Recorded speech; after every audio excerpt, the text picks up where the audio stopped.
This is the piece I left till last, and I'm glad I did.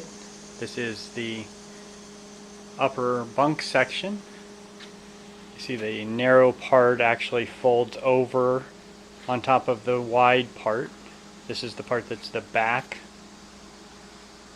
of the couch when it's folded down. When it's in its open position, it's actually upside down right now. The fabric for this was a serious challenge. You're looking at the back side or the bottom side of it. This is the part where the foam covers the frame, will be inside here. This piece folds up around the center of the frame, staples to hold it tight. The Velcro is what holds the back panel on. This seam actually staples to the center section as it's wrapped around the frame. Unlike the other pieces, this is covered in a 2-inch foam. The remainder of the seating and backs are covered in 4-inch foam. So this will be, I assume, so it's narrow enough to fold over on itself. But this piece is quite a bit different in design than all of the other pieces. And it took me pretty much all day. All day for me was about 12 hours.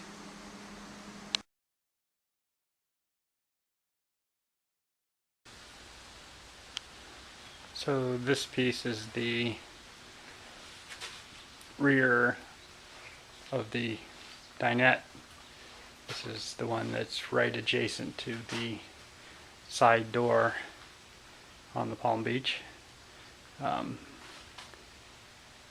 can only describe this as one of those like 2-piece metal puzzles that you have to twist and turn to get together, except it's wrapped in fabric and stuffed with foam. So you have to do the puzzle with your eyes closed, reaching inside it.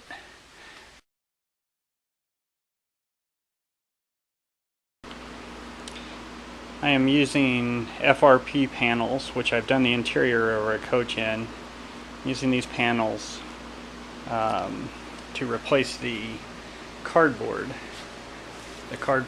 panels from the original fabric. Next up is covering the kick panels on the rear seats around the seat bases in the front. I'm just using a contact cement and brushing it on the edges. Brush it on the panel edges and the fabric edges. And then I can pull it around tight, cut the corners nicely, and it pretty much stays in place.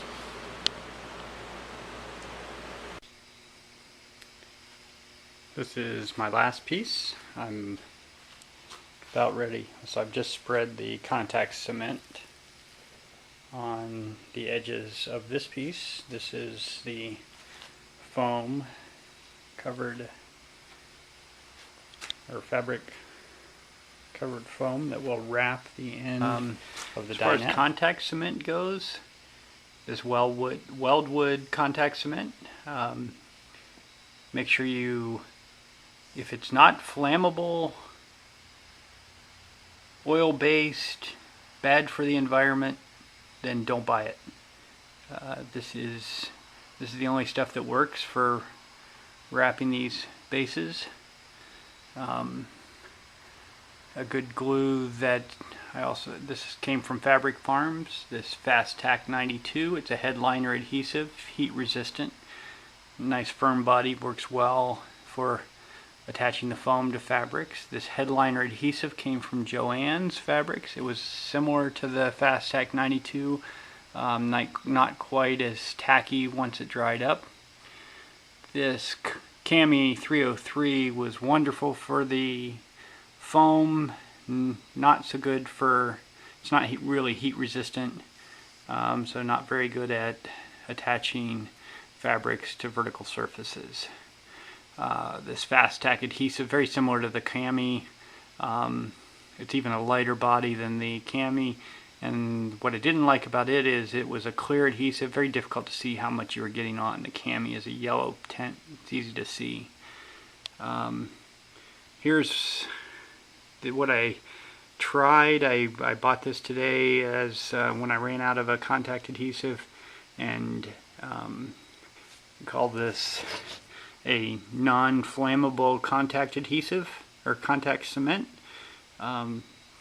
I'm not sure under what circumstances it would actually cement something. I tried multiple coats. You have to let it dry for 30 to 40 minutes before you can supposedly put them together. I tried for 3 hours to make this work.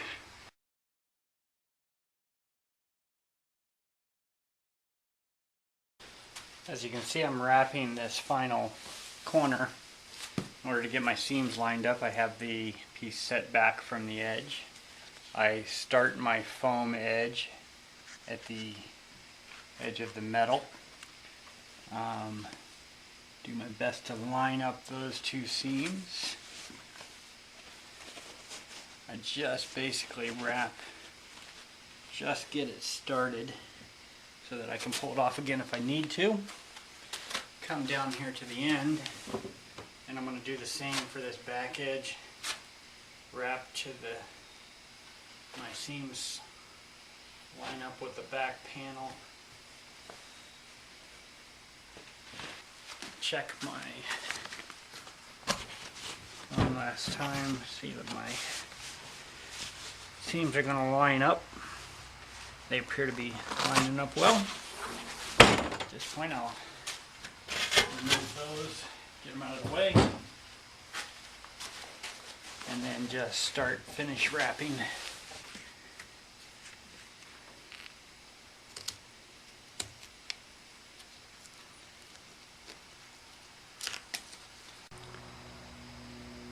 It is now 11:05 p.m. August 11th. Exactly 1 day short of 2 months since I started this project, since I pulled the first bolt out of the existing furniture. This is the last piece. It is completely finished. The quite symbolic glass of wine as I finish this project.